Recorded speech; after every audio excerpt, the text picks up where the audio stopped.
I was sent to see a gut doctor at the hospital because they thought there was something wrong with my gut and they were trying to figure out what it was. And I was being tested for celiac disease, and the doctor actually thought it sounded a bit like a lactose problem.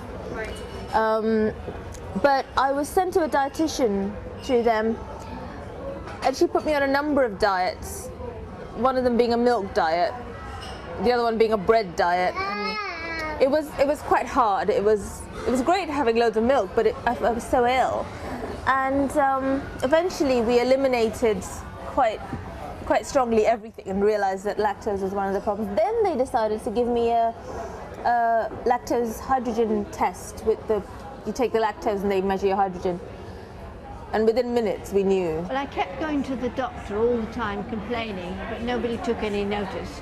And one doctor gave me anti-diarrhea pills and said that I had a fast-moving gut.